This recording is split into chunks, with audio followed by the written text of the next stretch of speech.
오늘 마음을 활짝 열려 큰 은혜 받기를 축복합니다. 계시록 2장 18절을 보면은 두아디아라의 교회에 나타나신 주님이 그 눈이 불꽃 같고 그 발이 빛난 주석 같은 하나님의 아들이 가라사대 그래요. 우리 주님의 눈을 불꽃 같다고 그러죠. 불꽃. 왜 주님의 눈을 불꽃 같다고 그럴까요? 숨겨져 있는 거, 사람의 눈으로 볼 수 없는 거, 그리고 우리는 도저히 안 되는 것까지 다 우리 주님은 아주 불을 켜고 보시는 것처럼 낱낱이 하나하나 모르는 것 없이 다 보고 계시고 알고 계신 눈을 불꽃 같은 눈이라고 그럽니다. 이 주님께서는 이 불꽃 같은 눈으로 두아디라 교회를 보시고 두아디라 죄종을 보시고 두아디라 교회의 성도들을 보시는데, 이 주님이 오늘도 이 자리에 계시며 언제나 우리 교회를 보시고 저와 우리 교회 성도들, 여러분의 생각, 마음, 의지, 가정, 형편 모든 것을 다 보고 계신 줄로 믿습니다. 그 시편 139편 1절부터 4절을 보면 여호와여 주께서 나를 감찰하셨나이다. 감찰하시고 하셨나. 감찰이 뭐예요?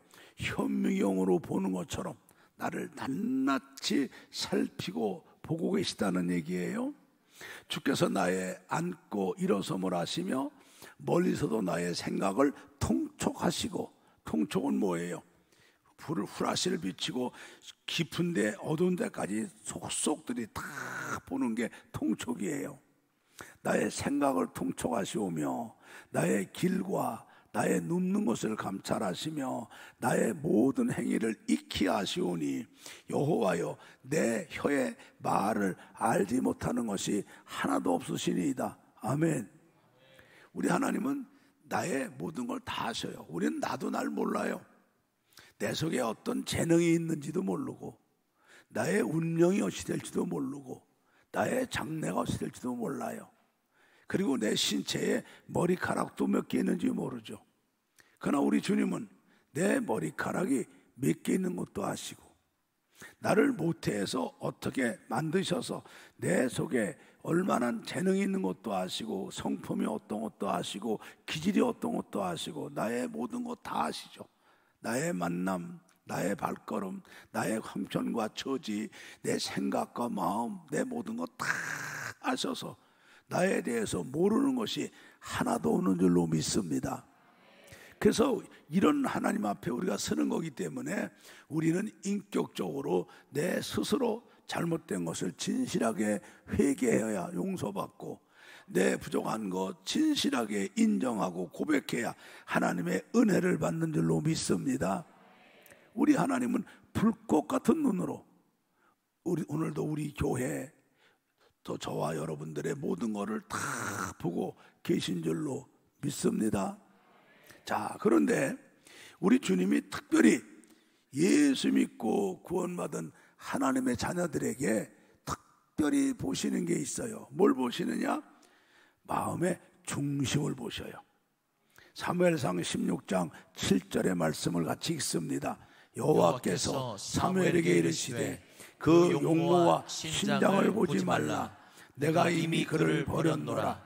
나의 보는 것은 사람과 같지 아니하니 사람은 외모를 보거니와 나 여호와는 중심을 보느니라. 아멘. 우리 마음의 중심, 여러분 마음의 중심을 지금 보고 계셔요. 그리고 사무엘상 2장 3절을 보면은 심히 교만한 말을 다시 하지 말 것이며 오만한 말을 너희 입에서 내지 말지어다. 여호와는 지식의 하나님이시라 행동을 달아보시느니라.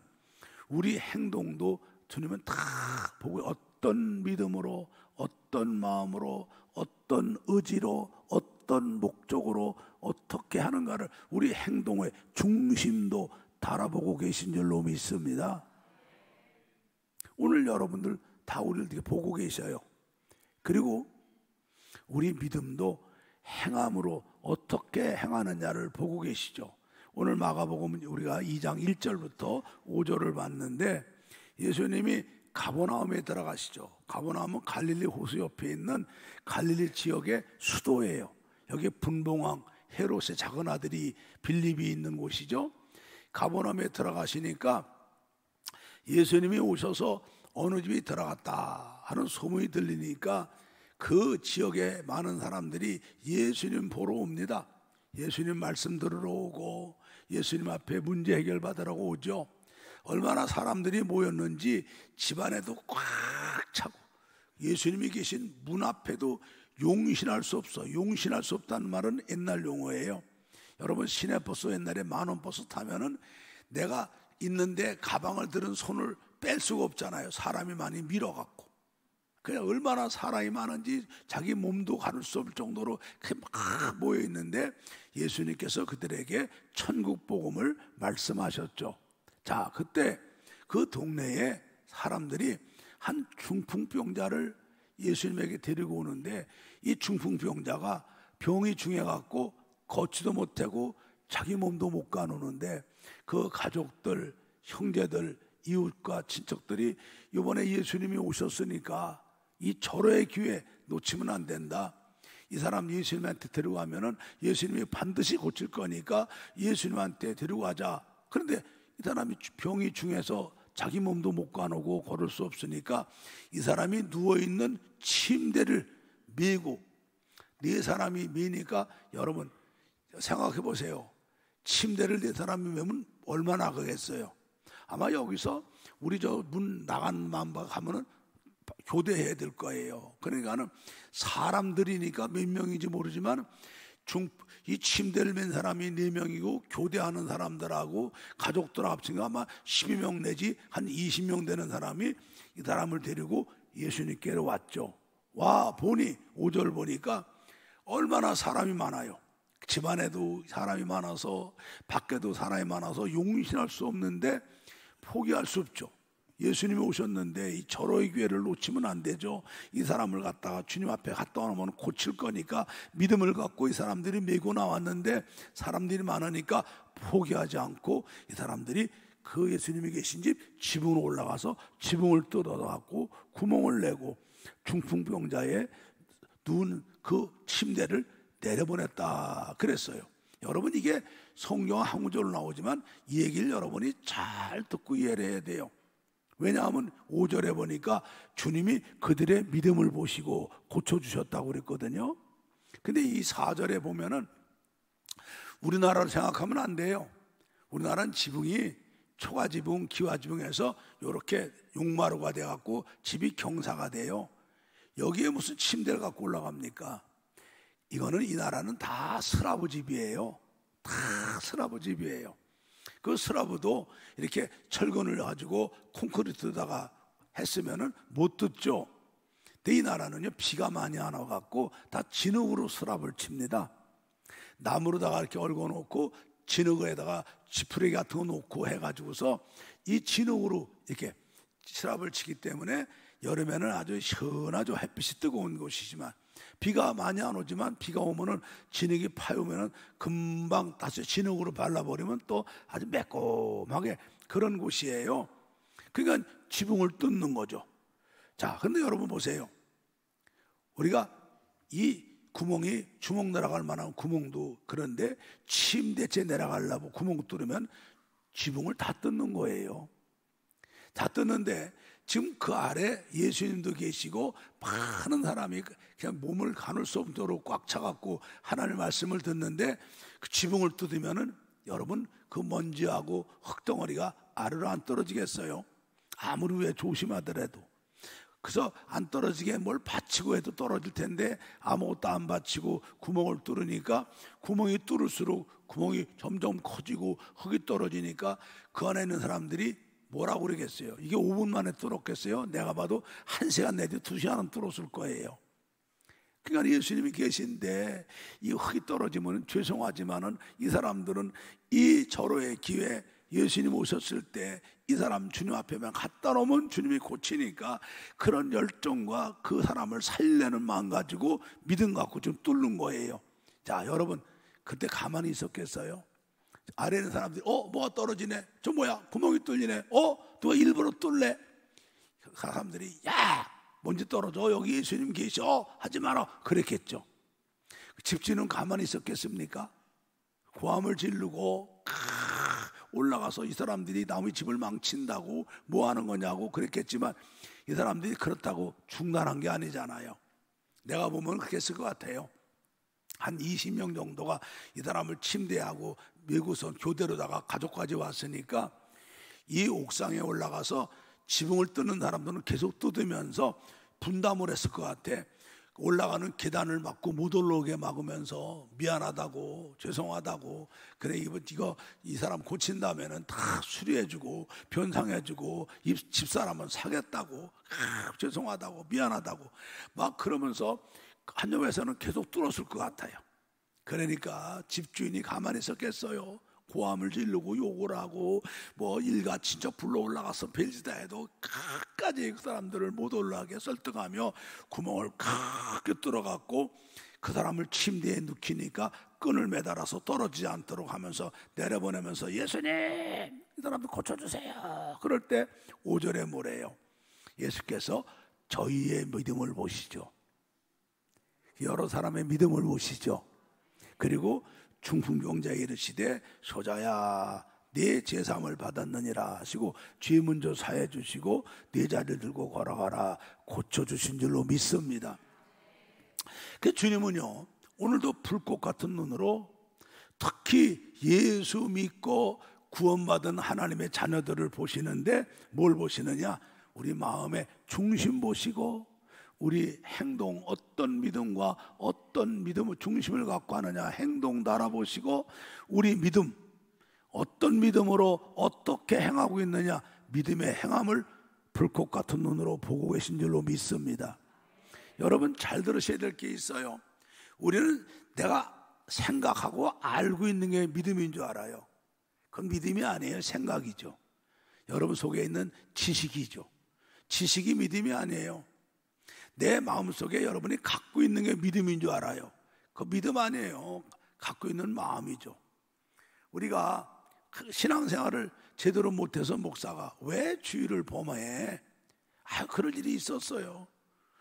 저도 알아요. 여러분 알면 뭐예요? 안 지키면 안 지키는 거죠. 왜 11조를 안 해? 할 거예요. 왜 안 해? 하려고 마음먹어요. 언제까지? 근데 여태까지 안 해. 여러분 믿음 아니에요. 그건 마음먹은 거죠. 우린 내가 마음먹은 거 내가 알고 있는 게 믿음인 착각을 해요. 불꽃 같은 눈을 갖고 우리를 보시는 주님은 우리 마음의 중심 행동을 보시되 우리 믿음이 어떤 믿음과 어떤 중심을 가지고 어떻게 행동하느냐 그 믿음을 보시는 거예요. 그리고 그 주님께서 그런 사람에게 반드시 만나주시고 그런 사람에게 반드시 기도 응답해 주시고 은혜 주시고 응답하시고 복 주는 줄로 믿습니다. 그러니까 여러분 내가 응답 못 받는다고 내가 은혜 못 받는다고 내 문제 해결 안 된다고 나는 복 못 받는다고 하나님 원망하면 안 돼요. 다 이게 우리 탓이에요. 역대하 16장 9절의 상반부를 한번 봅시다. 여호와의 눈은 온 땅을 두루 감찰하사 전심으로 자기에게 향한 자를 위하여 능력을 베푸시나니 아멘. 하나님은 지금도 불꽃 같은 눈동자로 우리를 하나님 자녀들을 살펴보시다가 우리가 주님을 향해서 전심으로 주님을 찾으면 만나주시고 은혜를 구하면 은혜 주시고 능력 구하면 능력 주시는 분이에요. 믿습니까? 자, 시편 145편 17, 18절을 봅니다. 여호와께서는 그 모든 행위에 의로우시며 그 모든 행사에 은혜로우시도다. 여호와께서는 자기에게 간구하는 모든 자 곧 진실하게 간구하는 모든 자에게 가까이 하시는도다. 할렐루야. 예, 우리가 마음을 다하고 힘을 다하고 뜻을 다해서 마음을 다해서 진실로 전심으로 주님을 앞에 찾으면 만나주시고 가까이 하시고 기도 응답하시고 축복하시고 문제 해결하시고 기적을 베풀어 주는 거예요. 믿습니까? 그 주님이 오늘 이 자리에서 우리 예배를 받고 계신 걸 믿으시기를 바랍니다. 아멘. 자, 그런데 이렇게 불꽃 같은 눈으로 교회를 살피시고 죄종 사역을 살피시고 예수 믿는 저와 여러분들을 마음, 중심, 우리 행함 그리고 믿음과 그 실천을 보고 계신 주님께서는 그냥 보고만 계시려고 그러지 아니하시고 하나님 자녀인 저와 여러분들에게 중요할 때, 아주 중요할 때마다 믿음을 보여주시기를 원하셔요. 따라합시다. 우리 주님은 성도들이 중요할 때, 아주 중요할 때 하나님께 믿음 보여주시기를 원하신다. 자, 누가복음 18장 1절부터 보면요, 주님께서 항상 기도하고 낭망하지 말아야 할 것을 비유로 말씀하죠. 어느 도시에 하나님도 두려워하지 않고 사람을 무시하는 아주 나쁜 재판관이 있었어요. 이 하나님도 안 무서워하는 사람이면 양심이 화인 맞은 사람이죠. 사람을 무시하는 사람은 아주 교만하고 인생이 못된 사람이에요. 뭐만 알아요? 자기 이익만 알고 뇌물만 좋아하고 아주 판결도 아주 나쁘게 하는 아주 그런 사람이죠. 자, 그런데 이 동네에 가난한 과부가 하나 있어요. 과부가. 자, 여러분, 우리나라 옛말에 속담에 우리나라는 과부 3년이면 우리나라는 금이 3마리고 호reb에 3년에 이가 3마리라고 그러죠.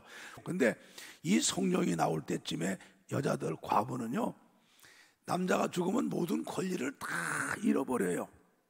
그 보호할 사람도 없고, 권리도 없고, 모든 것도 없는 가장 힘없고 보호해줄 사람도 없는 참 비참하고 연약하고 불쌍한 사람이 과부예요. 그래서 성경에는 가장 힘없고 약하고 불쌍한 사람을 고아와 과부라고 그러죠. 그렇게 과부가 힘도 없고 돈도 없고 도와줄 사람도 없는 권리도 없는 이 과부가 억울한 일을 당했어요. 그 사람이 그래서 이 불의한 재판관을 찾아갑니다. 재판관님, 제가 이렇게 억울한 일을 당했으니까 이것 좀 해결해 주세요. 재판관이면 당연히 이 공의를 바르게 만들어야 될 사람이 아니에요? 근데 이 사람이 하나님도 두려워하지 않고 사람을 무시하는 사람이 돈 없는 과부가 와서 해달라는데 눈도 깜빡 안 하죠. 근데 여자가 포기 안 하고 날마다 새벽에 가서 재판관님, 뭐 억울한 거 해결해 주세요. 아침 내다가 아침에 출근하는 재판관한테 재판관님, 내 억울한 거 해결해 주세요. 쳐다보지 않으면 쫓아가면서 이 재판관이 자기 근무하는 가는데도 쫓아가서 졸르고, 그 근무하는데 바깥에서 재판관님 또 퇴근하면은 문 앞에 나와서 집에 올 때까지 따라와서 집에 오면은 또 창밖에서 밤새 재판관님. 아이고, 이 불의한 재판관이 4절에 보니까 뭐라고 그래요? 그가 얼마 동안 듣지 않다가 후에 속으로 생각하되 내가 하나님도 두려워하지 아니하고 사람도 무시하지만은 이 과부가 나를 날마다 아침 저녁 새벽 밤 할 것 없이 번거롭게 하니까 내가 이거 빨리 풀어주고 내 편안히 자야 되겠다. 그리고 불러갖고 뭔데 그래? 얘기하니까 알았어, 금방 해결해 주죠. 이건 비유예요. 주님께서 말씀하죠. 6절에 이제 주께서 가라사대 불의한 재판관이 말한 것을 들으라 하물며 하나님께서 그 밤낮 부르짖는 택하신 자들의 원한을 풀어주지 아니하겠느냐? 저에게 오래 참으시겠느냐?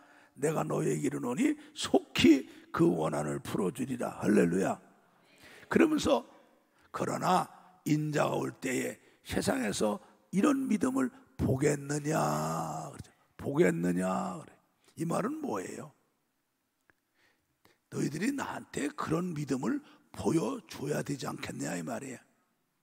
이 보여달라는 거예요. 아멘. 그래서 우리 예수를 구주로 믿고 하나님을 경외하면서 이 세상을 살아가는 성도들, 저와 여러분들은요, 우리가 하나님께서 우리에게 믿음을 보여달라고 주님 그러시니까 중요할 때 우리 믿음을 꼭 보여드리기를 주의 이름으로 축복해요. 자, 그러면 우리는 어떤 때, 어떤 상황일 때 하나님께 우리 믿음을 보여드려야 되느냐? 자, 잘 들으세요. 몇 가지만 말씀드리니까 잘 들으셔서 오늘 은혜 받기를 축복해요. 자, 그러면 어떤 때 우리가 주님 앞에 우리 믿음을 보여드리냐? 내 삶에 가장 중요한 순간이 닥쳤을 때, 그때 반드시 하나님께 우리 믿음을 보여드려야 될 줄로 믿습니다. 다시 말합니다. 내 생에, 내 삶에 가장 중요한 순간이 왔을 때, 그때가 하나님께 믿음 보여드릴 때예요. 아멘. 자, 우리 사무엘하 5장 17절부터 19절을 봅니다. 17절을 보면 이스라엘이 다윗에게 기름을 부어 이스라엘 왕을 삼았다함을 블레 사람이 듣고 다윗을 찾으러 다 올라오매. 그래요. 이 말이 뭐냐 하면은 원래 이스라엘이 12지파죠. 12지파의 초대 왕이 사울이죠. 사울인데 하나님이 사울을 자꾸 하나님 말씀을 거역하는 바람에 하나님이 사울을 버리시잖아요. 버리고 나서 다윗을 2대 왕으로 쓰는데, 이 사울이 죽고 난 다음에 지금 이스라엘 백성들이 다윗을 다 왕으로 안 모셔요. 이스라엘 유다 지파만 빼놓고는 11지파는 사울의 아들을, 사울의 뒤를 이어 왕을 세우고, 이 다윗의 지파인 유다 지파만 다윗을 왕으로 세우죠. 그래갖고 다윗이 7년 반 동안 유다 사람이 사는 헤브론에서 왕 노릇을 했는데, 하나님이 함께 하시니까 다윗이 있는 유다 지파는 점점 나라가 강성해지고, 사울의 아들이 하는 그 이스라엘 11지파는 점점 세력이 약해가니까 7년 후에 이스라엘 12지파가 우리 다윗을 우리 왕으로 세우자. 그래서 명실공히 이스라엘 12지파가 다윗을 이스라엘의 2대 왕으로 세워요. 그래서 다윗에게 기름을 부었다는 것은 이제 왕으로 대관식을 한 거예요. 그 이스라엘 왕을 삼았다는 말을 블레셋 사람이죠. 블레셋은 누구예요? 그 유명한 골리앗의 나라예요. 이 블레셋과 이스라엘은 철천지 원수라 지금까지도 싸우고 있잖아요. 근데 블레셋 사람들이 다윗이 17살 먹었을 때에 우리나라의 최고의 장군 골리앗을 물맷돌로 죽인 사람인데, 저게 17살 먹어서 소년 때 그랬으니까 저 사람이 왕이 돼갖고 나라가 왕권이 안정되면은 그때 우리 블레셋은 완전히 이스라엘에 망한다. 그러니까 빨리 다윗이 왕이 돼서 자리를 잡기 전에 빨리 공격하자. 그 쳐들어온 거예요. 자, 그러면 여러분 보세요. 임금이라고 그러면은 그 나라를 지켜야 될 책임이 있고, 백성들의 생명을 지켜야 될 책임이 있고, 백성들의 재산을 지켜야 될 책임이 있어요. 그렇죠? 그럼 왕이니까 당연히 올라가서 싸워야 되는데, 우리 18, 19절을 봐요. 블레 사람이 이르러 느바임 골짜기에 편만한지라 다윗이 여호와께 물어 가로되 내가 블레 사람에게로 올라가리이까? 여호와께서 저희를 내 손에 붙이겠나이까? 여호와께서 다윗에게 말씀하시되 올라가라. 내가 단정코 블레 사람을 내 손에 붙이리라. 여러분, 다윗은 자기가 왕이지만 이 나라를 주관하시는 분은 하나님이시니까, 하나님의 이 나라를 다스리시고 나는 하나님의 종이니까 하나님께 결제를 묻죠. 나라에 여러분 운명이 걸린 거예요. 자기의 왕권이 걸렸어요. 그런데 먼저 하나님 앞에 기도하죠. 하나님, 형식으로 기도한 게 아니에요. 하나님의 결제를 기다리는 기도한 거예요. 하나님, 블레셋 나에게 붙이겠습니까? 저에게 주시겠습니까? 올라가 싸울까요? 하나님, 올라가라. 내가 너한테 붙이겠다. 그러니까 나가 싸워 이기죠. 할렐루야. 여러분, 이게 하나님께 믿음 보여드리는 거예요. 우리가 살면서 우리 신앙에 어려움이 오거나 우리 생활에 갑자기 큰 위험이 닥치거나 그랬을 때 우리는요, 우리는 뭐 누구 원망하고 누구 탓하고 자기 운명을 저주하고 좌절되고 우리 술 먹고 사람들에 가서 징징거리고, 여러분 그러면 안 돼요. 우리 다윗같이 살면서 우리 신앙에 어려움이 와요. 그러면 하나님께 먼저 나와 기도하는 거예요. 형식으로 기도하는 게 아니에요. 하나님의 응답을 받고 하나님의 응답을 기다리는 거예요. 다니엘 보세요. 왕의 진미 먹으라고 그럴 때 이거 먹으면 안 된다고 사람들을 설득하고 세 친구가 따라오니까 결심하고 왕의 진미를 목숨 걸고 부인하잖아요. 하나님이 지켜주시고 그 믿음 합격하시고 더 놀라운 지혜 명철 주시잖아요. 예, 다른 데 절하면 사자밥이 된다는 왕의 조서를 지킨 걸 알고도 평소 하던 대로 집에 가서 예루살렘 향해 창을 열고 이 민족 돌아가게 해달라고 감사 기도했잖아요. 사자굴에 집어넣지만 사자들이 오히려 보호하고 나중에 대적을 삼켜버리잖아요.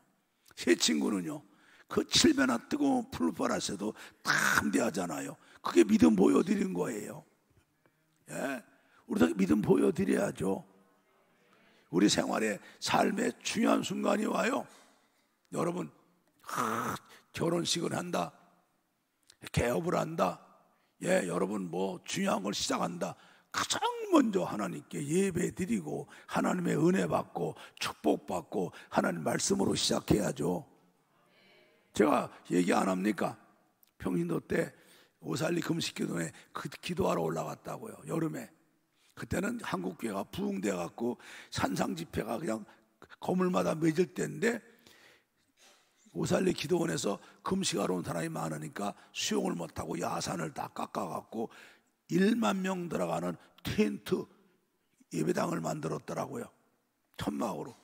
그 10,000명이 오서 금식하며 집회하는데, 하면 낮 집회하는데 어떤 젊은 사람 둘이 나와서 특송을 해요. 특송을 끝나고 나는데 특송을 뭐 썩 잘하는 특송은 아니야. 그런데 끝나고 나니까 그 사회 보는 목사님이 소개하는 거예요. 여러분, 이 두 사람은 이번에 결혼하고 신혼여행을 금식기도 와서 금식기도 중인데 오늘 특송한다고. 여러분, 신혼여행을, 인생의 첫걸음을 하나님께 맡기고 금식하러 온 이 신혼부부, 우리 합심해서 기도해 주자고. 그래서 거기 10,000명이 모여서 통성으로 몇 분 기도했는데, 와, 나는 얼마나 그때 부럽든지. 나는 믿음이 없어갖고 돈 없어 신행도에 못 가고 비가 오는 날 친구들하고 택시 타고 남산 돌아다니며 비만 맞고 왔어. 아이, 내가 믿음이 없어갖고. 얼마나 이 사람들 부러워요. 나는 그 사람들 조사 안 했지만은 하나님이 지금 큰 복 주셔서 지금 어디서 멋지게 쓰실 줄로 믿습니다. 여러분, 우리가 그렇게 개업할 때, 인생이 출발할 때, 우리 나한테 삶에 중요한 일이 있을 때 우리는 가장 먼저 주님을 찾고 주님께 예배하고 주님께 기도하고 주님의 응답을 구하고 주님의 축복을 구하고 시작하는 그런 믿음이 되세요. 이게 주님께 믿음이 합격받는 거예요. 크게 아멘해요. 또 어떤 때 우리가 하나님 앞에 믿음을 보여드리냐? 내게 좋은 일, 내게 감사한 일, 그런 일이 있을 때예요. 여러분, 누가 보면 17장 보게 되면은 주님께서 복음을 전하며 다니시는데 10명의 나병 환자가 주님을 멀리서 가까이도 못 오고 멀리서 다윗의 자손이요, 우리를 불쌍히 해달라고 막 그러죠.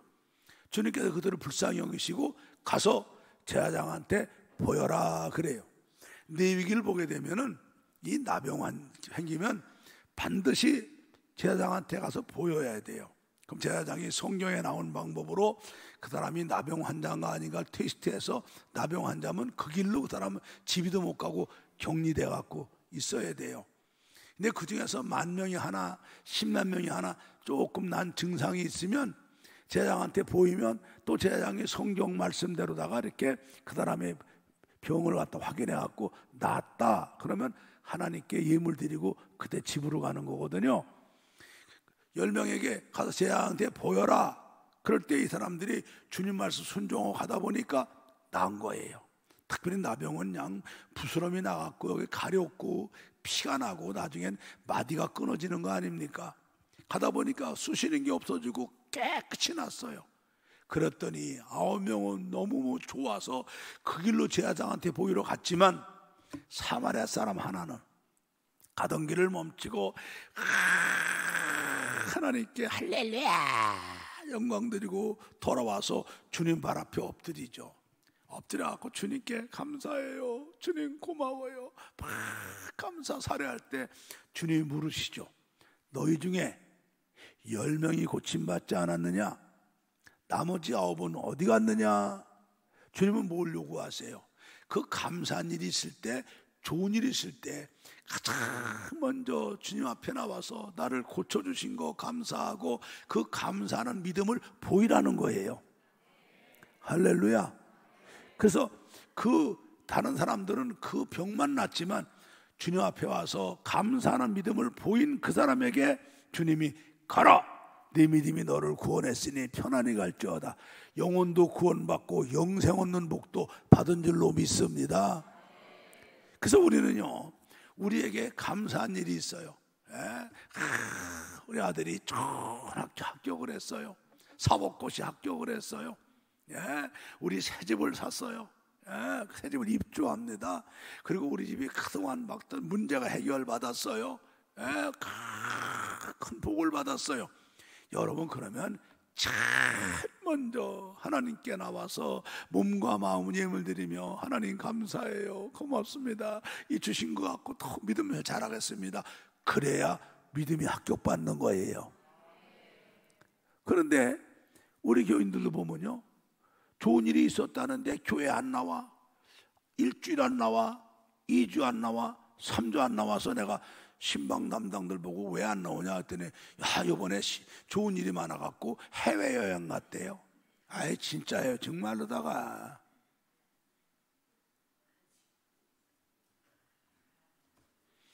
합격해갖고, 아이고 진짜로 이거 악담하는 거 아니에요, 정말이에요. 정말 속상해요.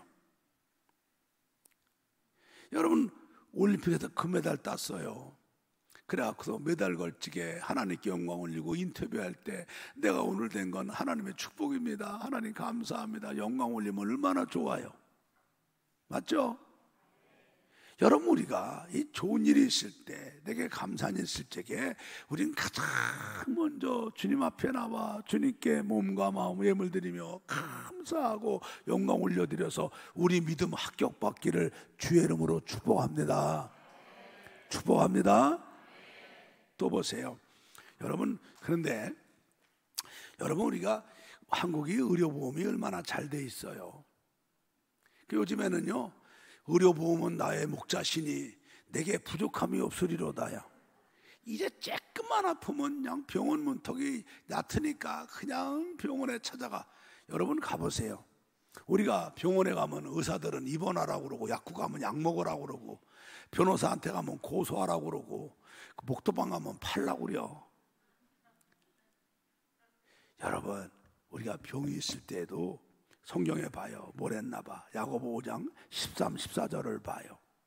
너희 중에 고난당한 자가 있느냐? 저는 기도할 것이요.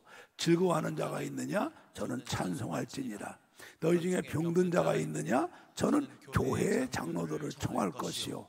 교회 장로들은 주의 이름으로 기름을 바르며 위에 기도하지. 여기 장로가 바로 주의 종들이에요. 제일 먼저 병이 생기면 하나님 찾으라죠. 하나님 찾아. 왜 하나님을 찾나요? 여러분, 병의 원인이 있어요. 귀신이 주는 병은요, 아무리 병원 가도 안 고쳐요. 능력 있는 목사님한테 안수받아야 나아져요. 하나님께 잘못해갖고 오는 병은요, 병원에 간다고 안 나요. 그 잘못한 거 깨달아갖고 진실로 회개해야 주님이 고쳐주셔요. 하나님이 영광 받으려고 주신 병은요, 온 가족이 믿음으로 바로 서서 하나님께 영광 올릴 때 깨끗이 고쳐주셔요. 교만하지 말라고 주는 병은요, 우리가 잘못한 거 깨닫고 회개하고 겸손하게 엎드리면 싹 나요. 그리고 몸이 약해서 온 것도요, 하나님께 기도하고 나서 가서 약 먹으면 낫고요. 어디 다친 것도요, 하나님께 기도하고 가서 병원에 가면 치료받으면 나아요. 의사가 살리는 게 아니에요. 하나님이 살리시죠. 우리 역대하 16장 12, 13절을 봐요. 이 아사왕이라는 분이 있는데 젊을 때는 믿음 생활을 잘하셨어요. 이분이 나이가 많으면서 교만해져 갖고 하나님께 아주 건방지게 놀았는데, 이분이 왕이 된 지 39년 되는 해에 발에 병이 생겼는데, 이 사람이 믿음이 있을 때는 하나님께 찾는데 믿음이 떨어지니까 하나님께 안 참고 의사들을 찾았죠. 하나님이 내버려 두셨어요. 그 병 때문에 고생하다가 2년 후에 그 병 때문에 죽잖아요. 여기잖아요. 저가 여호와께 구하지 아니하고 의원들에게 구하였더라. 그게 잘못된 거죠. 여러분, 의사도 하나님이 주셨고요, 약도 하나님이 주시고요, 맞아요. 그러나 우리의 생사복은 하나님이 주관하세요. 참새 한 마리도 하나님 허락 없이 안 떨어져요. 병이 온 원인을 알고 그거부터 해결해야 되는 거예요. 그래서 우리가 병이 생겼을 때에 10이면 99은, 100이면 99은 불합격을 맞는 거예요. 왜? 의료보험은 나의 목자시니 내게 부족함이 없으리로다 했다가 아니에요. 우리도요, 살다가 몸이 열악할 때 오게 되면 가장 먼저 주님 앞에 나와서 내가 주신 건강인데 함부로 써갖고 주님이 안 살고 세상만 위해 살다가 병들어 왔다고 주님 회개하고, 주님 어떻게 뭐 때문에 왔는가 가르쳐달라고, 그래서 이 하나님과의 관계에서 잘못된 것들 먼저 회개하고 해결한 다음에 하나님의 축복으로, 하나님의 능력으로 그렇게 하나님이 치료받는 거예요. 아시겠죠? 병 걸렸을 적에 하나님께 불합격 맞지 말고 그때 이런 믿음으로 하나님께 믿음 보여드려서 합격받기를 예수 이름으로 축복합니다. 축복합니다. 자, 우리 사무엘상 2장 6절부터 한번 8절을 봅시다. 여호와는 죽이기도 하시고 살리기도 하시고 음부에 내리기도 하시고 올리기도 하시는도다. 여호와는 가난하게도 하시고 부하게도 하시고 낮추기도 하시고 높이기도 하시는도다. 여호와는 가난한 자를 진토에서 일으키시며 빈핍한 자를 거름더미에 드사 귀족들과 함께 앉게 하시며 영광의 위를 차지하게 하시는도다. 땅의 기둥들은 여호와의 것이라 여호와께서 세계를 그 위에 세우셨다. 여러분, 살다 보면은 우리가 잘 될 때도 있고 안 될 때도 있어요. 아주 생각보다 훨씬 안 될 때도 있고 생각보다 훨씬 잘 될 때도 있어요. 근데 이게 하나님이 하시는 거예요. 너는 범사에 하나님을 인정하라 그랬어요. 자, 그러면 우리가 살다가 아주 크게 가장 어렵고 가난할 때가 올 때가 있어요.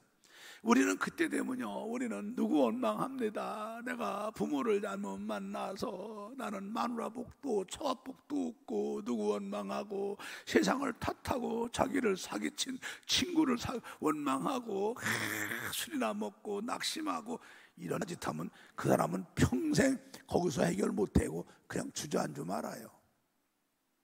우리가 오히려 살다가 가장 어렵고 힘들 때 왔을 때 우리는 그때 하나님께 우리 믿음을 보여드려야 돼요. 한번 보세요. 마가복음 12장 한번 보세요. 41절 44절을 봐요. 자, 예수께서 성전에 들어가셔서 사람들이 연복계에 마주하고 앉으셔갖고 사람들이 연복계에 돈 넣는 거를 보시죠. 우리 교회는 헌금 위원들이 헌금을 거들어 다니죠. 수전위원이라고 그래요. 다른 교회는 저 뒤에 헌금 한번 뒀다가 헌금 시간에 찬송할 때 헌금위원들이 와서 거기 돈 꺼내가지고 와서 강단에 갖다 놓잖아요.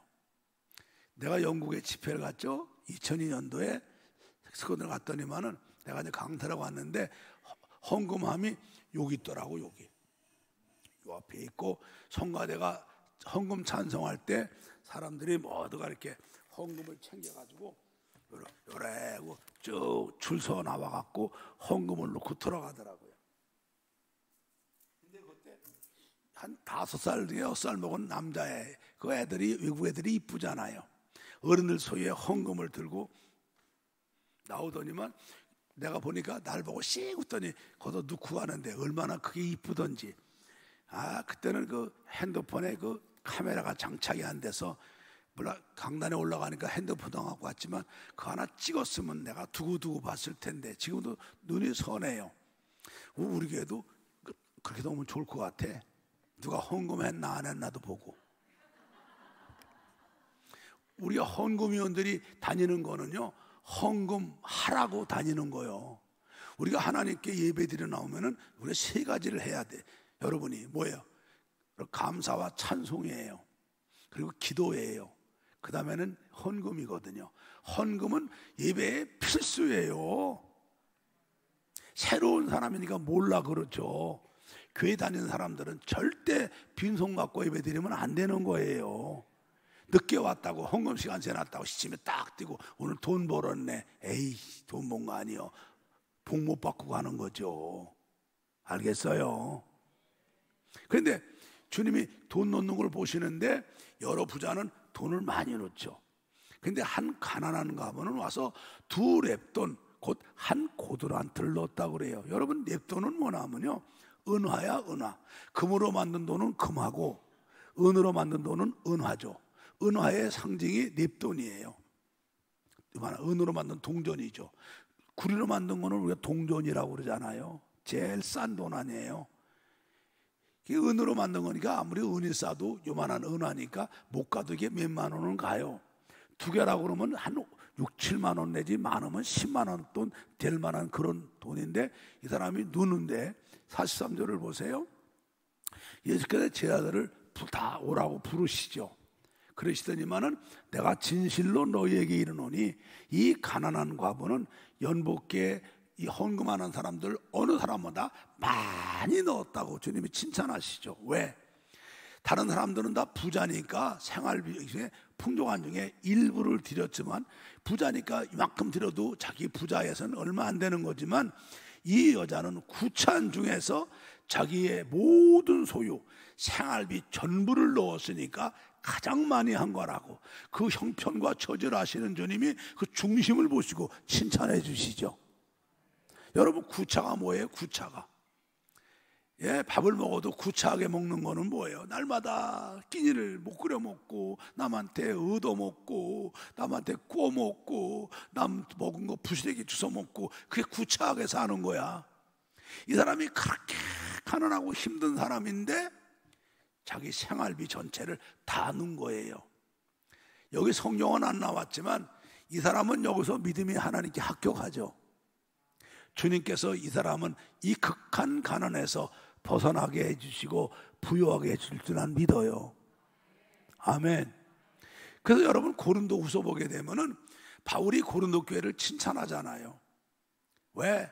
그들이 고린도전서를 듣고 책망 받고 야단 맞은 다음에 작심을 하고 아주 새 사람이 되어 있는 가운데 첫째가 뭡니까? 자기들이 큰 가난 가운데서 이 가난이 얼마나 불행하고 이 가난이 얼마나 저주한 것을 겪어본 사람들이라 자기들이 축복받았을 때에 아주 있는 힘을 다해서 구제헌금을 하죠. 그래서 바울이 가기 전에 벌써 큰 돈을 예금해 놓고 있다가 바울 가면 주는 거야. 가서 가려나 도와주라고. 왜?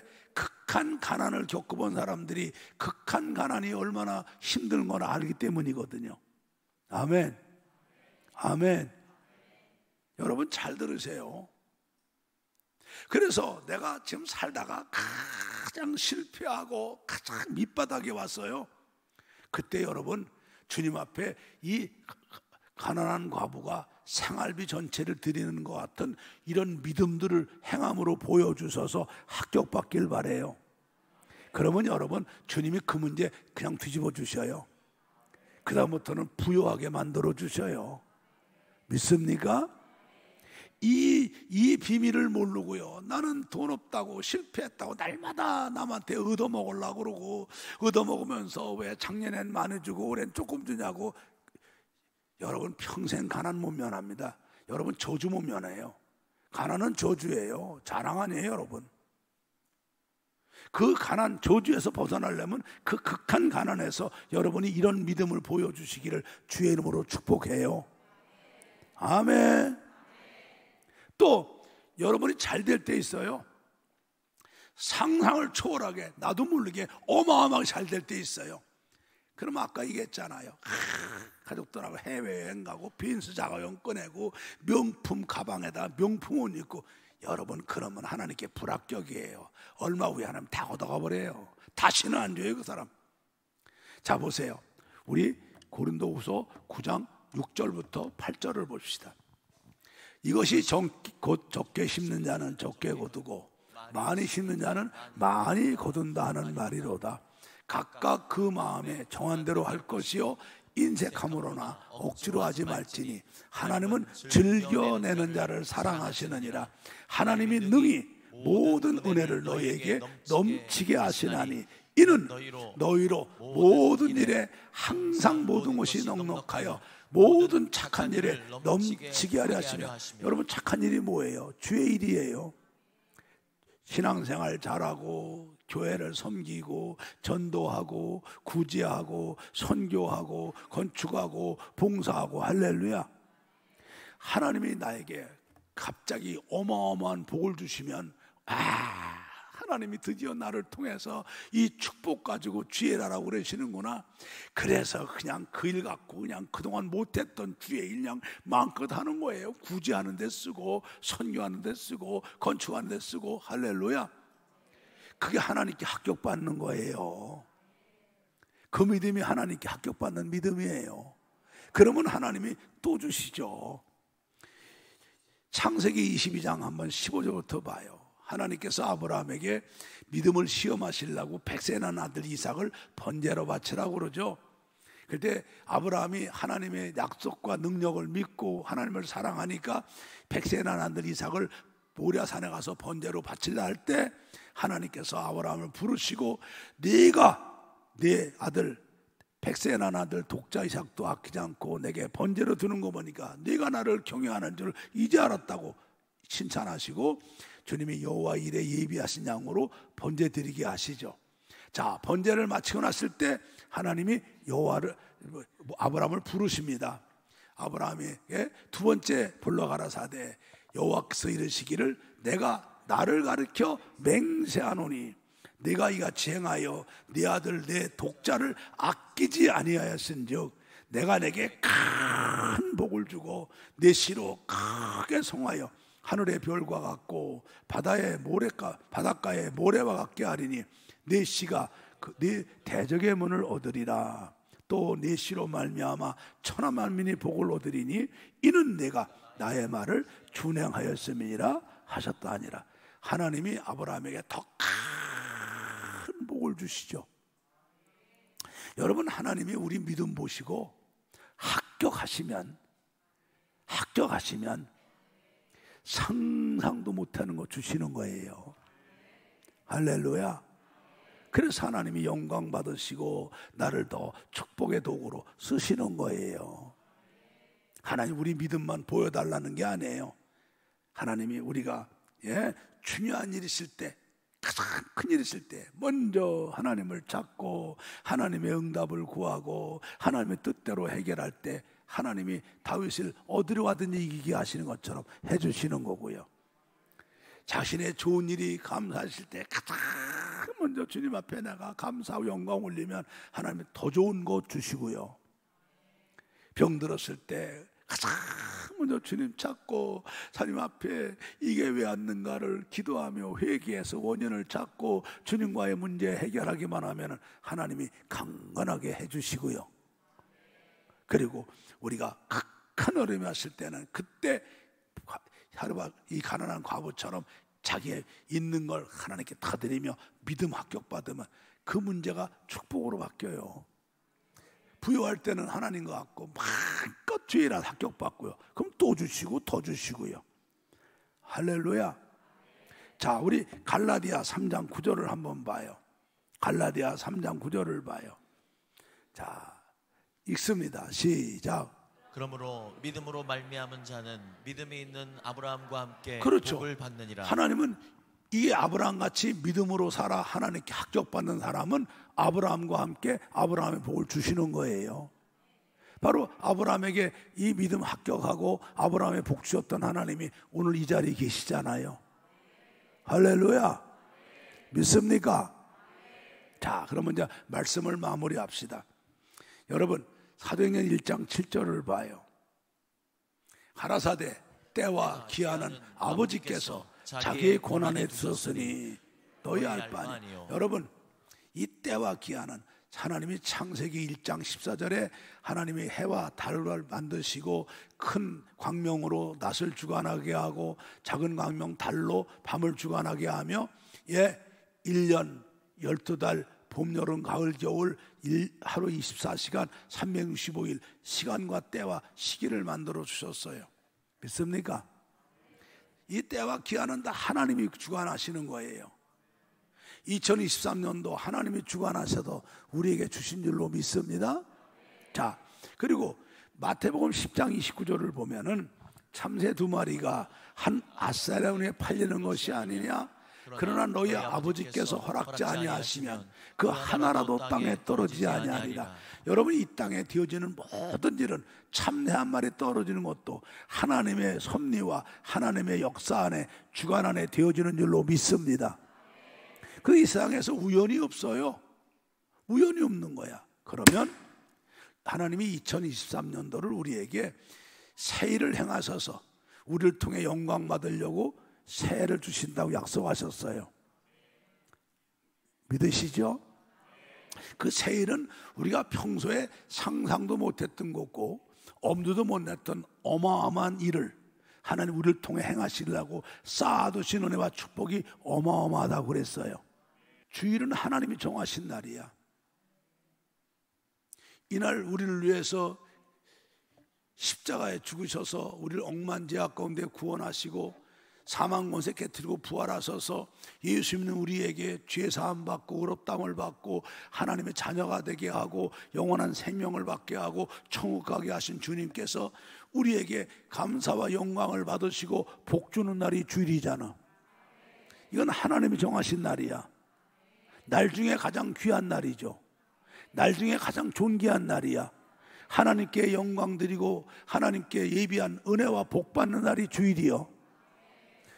주님 왜 2023년도 우리에게 새 일을 행하시려고 우리에게 쌓아두신 은혜가 어마어마하게 많으면서 2023년 새해를 주시면서 1월 초 바로 이 주일날에 민속의 명절 설날이 들어오게 하셨을까? 우리 믿음 보시는 거요. 아브라함에게 정말 네가 나를 사랑하고 너희 아들보다 나를 더 사랑하는가 보려고 아들을 번제로 바치라는 것처럼 믿음 보시는 거요. 다시 물어볼게. 다음 주일은 무슨 날이요? 내가 주일이라고 물어봤잖아. 다음 주일은 무슨 날이냐 물어봤으면 주일날이지. 주일날이죠. 주일날 사람들이 만든 설이 끼어들어온 거예요. 주님이 허락하셨지. 우리는 믿음 보시려고. 우리 이때 믿음 합격해야 돼요. 아브라함이 베세의 아들 이삭을 하나님을 사랑하고 하나님의 능력과 약속을 믿으니까 이 아들을 번제로 드려서 합격받는 것처럼 우리 다음 날은 주일이요. 주님께서 새해에 우리에게 새 일을 행하시려고 상상도 못하고 엄두도 못하는 어마어마한 일을 행하시려고 어마어마하게 축복 쌓아놓은 거 주셔서 하시려고 그러면서 우리 믿음을 보고 계시는 날이구나. 다음 주일은 나는 믿음 합격해야지. 할렐루야. 이번 주간 기도하면서 준비했다가 다음 주일에 우리 성도들 아브라함같이 믿음 합격받기를 축복합니다. 부득불 먼 고향을 가야 될 사람이라면 가야죠. 가서도 주일 지키고 그 시골 교회에서 주일 지켜야 돼. 그리고 가능 아니면 창원 마산 진해에 있는 사람들은 가능 아니면 본교에 와서 성가대도 하고 주일학교 만사도 하고 안내위원도 하고 헌금위원도 하고 봉사위원도 하고 그리고 차량위원도 하고 기도특공대도 하고 전도특공대도 하고 해서 직분도 감당하며 몸과 마음을 예물 드리고 예배드려 하나님 앞에 여러분 믿음 보여드리고 합격받기를 주의 이름으로 축복합니다. 축복합니다. 이 말 명심하셔야 돼. 그래서 이렇게 하나님께 합격하니까 하나님께서 아브라함아 네가 네 아들 백세 아들 이삭을 보다 나를 더 사랑하는구나, 네가 나를 경외하는 이제 알았다 하시고 하나님 더 큰 복 주셨던 이 아브라함의 복, 우리 임마누엘교회 성도들 이번에 다 받읍시다. 다 받읍시다. 다 받읍시다. 오늘 이런 설교 안 했으면은 다음 주일이 무슨 날이요? 설날. 그랬을 거야. 왜? 여러분들 세상에 취해 살잖아. 지금 취해 살잖아. 그러나 말씀 들어가니까 은혜 받고, 은혜 받으니까 믿음이 들어가니까 정신이 버떡 나고, 맞네. 맞잖아요. 맞죠?